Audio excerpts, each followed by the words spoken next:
జీ5 app download చేసుకుని పూర్తి ఎపిసోడ్లని ఉచితంగా చూడండి. డాడ్, ఫ్లైట్ రేపు నైట్ కదా. ఉదయమే కోడి కుయ్యకు ముందే హైదరాబాద్కి బయలుదేరినా సరిపోతుంది కదా. ఇప్పుడే బయలుదేరుతున్నారెందుకు?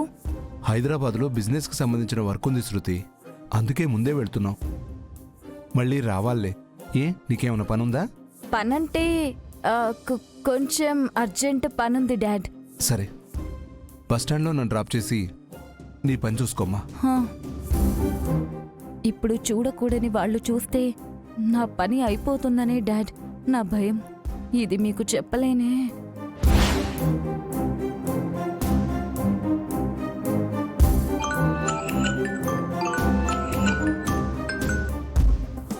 వదినా. రాజేష్, పాప దొరికింది. మీ అన్నయ్య ఇంటికి తీసుకెళ్తున్నారు. అపర్ణకి ఈ విషయం చెప్పడానికే వెళ్తున్నాను. నువ్వు ఇంటికి వెళ్ళు. అలాగే వదినా, వస్తున్నా.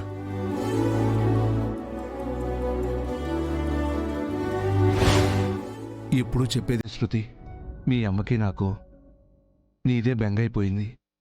రాజేష్ని పెళ్లి చేసుకుని విడిపోయా. రామారావుతో అయినా సుఖంగా ఉన్నావనుకుంటే అది కూడా లేకుండా గొడవపడి దూరం అయిపోయావు. ఎక్కడున్నాడో తెలిసిందా? నా పదవి వాడు నాశనం చేసిన రోజు డాడ్ లైవ్ న్యూస్ చూడలేదనుకుంటా. శృతి, ప్లీజ్ డాడ్, అతని పేరెత్తకండి. ఇదేనమ్మా, నీ మీద మాకు దిగులైపోయింది. నేను బానే ఉన్నాను. దిగులు బెంగలు పెట్టుకోకండి డాడ్. మీరు హ్యాపీగా ఉండండి, ఓకేనా?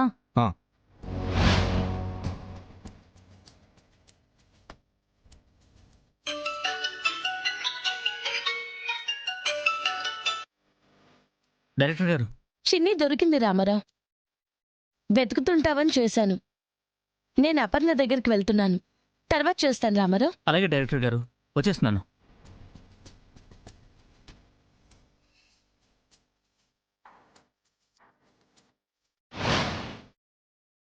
వాటర్ బాటిల్ తీసుకోవాలన్నారు కదా. డ్రైవర్ ఒకసారి కార్ ఆపండి.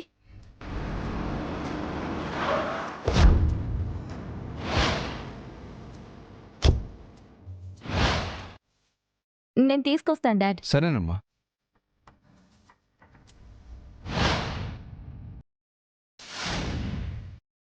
శృతి వాళ్ళ ఫాదర్ కదా. వాసు, ఒకసారి కారు ఆపు.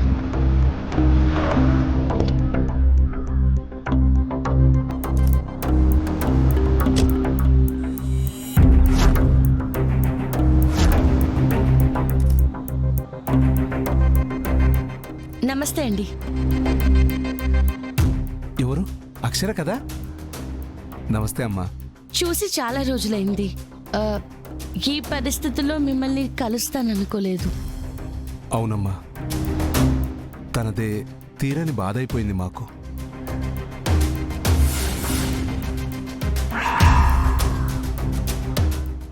అక్షర బాబోయ్, నా ప్రాణానికి నేనే ఆపించి నా గుయి నేనే తీసుకున్నట్టున్నానే. డాడ్ నేను బతికే ఉన్నానని అక్షరకి చెప్పారు. నేను చచ్చానే. శృతి జీవితం బాగు చేద్దాం అనుకుంటే ఆ దేవుడు ఆ అవకాశమే లేదంటున్నాడు. జీ5 యాప్ డౌన్లోడ్ చేసి అన్ని ఎపిసోడ్స్ పూర్తి ఉచితంగా చూడండి.